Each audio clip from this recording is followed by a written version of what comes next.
My family, we lived in a small town called Pierpont, Ohio. The sticks, it was the boondocks, that's what you call it. The nearest neighbor was miles down the road. I was born in the city, but I'm very much a country guy, I think. We were poor, I didn't know we were poor. Mom would say, go outside, and I would stay outside all day.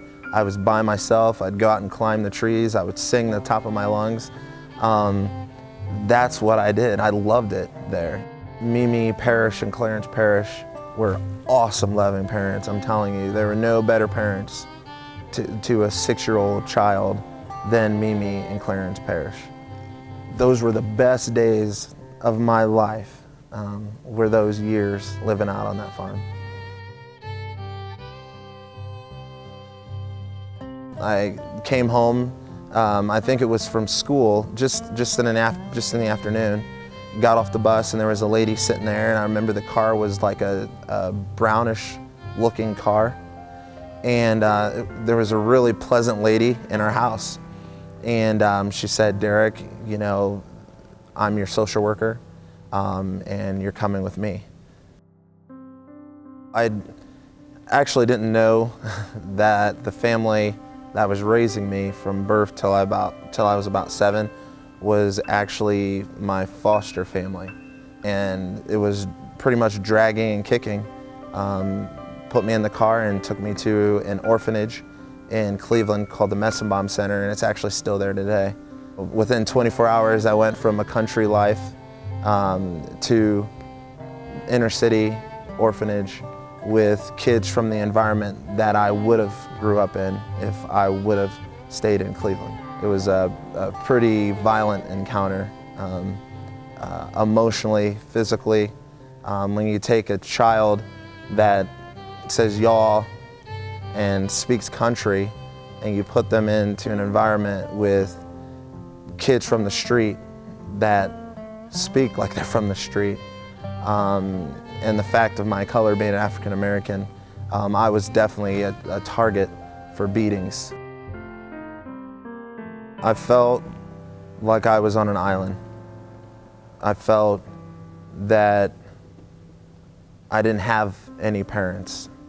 You know, I was alone, and I don't know how I got here. I don't know if my real mom's alive. I don't know who my father is. You know, that's how I felt. I wasn't even given a name when I was born. My birth certificate says Jackson last name. I don't even know who named me Derek. I had no name. I wasn't taken from my mom at birth. I actually lived with her as a baby. I was taken from her because she was a schizophrenic. I never went to church. God really didn't come in the picture for me until I moved to Findlay, Ohio in ¡87 and moved in with that family. And that's who I consider family. My mom in that family did, I think, the best she could. I think she was dealing with some things too. And so we, as children, and her being a single parent, we took the blunt of a lot of that frustration that she had. The comment was said constantly, I don't have to do this for you. And when you live in an orphanage and you're taken from an orphanage, which you're getting beat up and, you know, everything's shared. Your underwear, the toys I came in with were shared by everybody. When you're taken from that environment, which is horrible, and put into another environment that is better, but not the typical environment that a child can grow up in and be loved and successful. Any love you get is better than the love you get that you got in the orphanage. But I was never truly her son, and that was apparent. And I wanted that, but it wasn't something offered to me. Around 2006, I received a call from a person that sounded like me over the phone, and I just was like, you know, who is this? And he said that, you know, it's your brother, Darian. And I pretty much, you know, dropped the phone. And he said, you know, our mothers died, and the funeral is in a couple days in Cleveland, Ohio. And so that was really the first contact that I had with my biological family. I remember when I was a kid, I had a dream. I was probably 5 or 6 years old. It was like a nightmare, actually, of a woman running out of a house, and she collapsed in front of me. And when I went to the funeral and looked in the casket, that was the lady that came out of that house.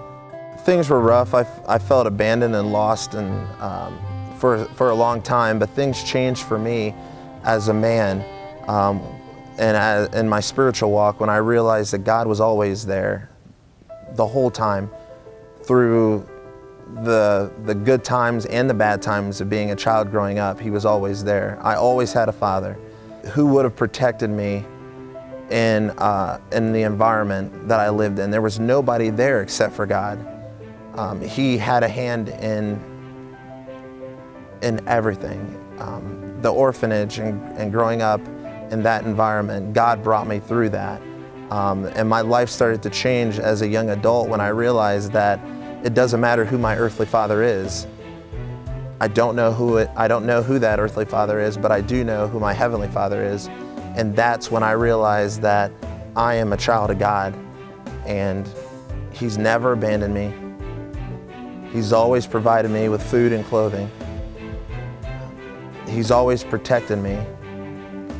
And He's put people in my life at critical times that help me become the man who I am today.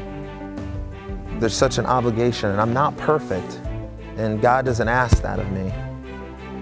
But I believe that at age 34 now, I guess a successful African-American male who came from an environment where we're supposed to end up in jail, to make it to Fort Wayne, Indiana, over 4 hours away from where I was born, that I'm definitely accepted. God always accepted me, and it was up for me to open my heart to Him and receive it.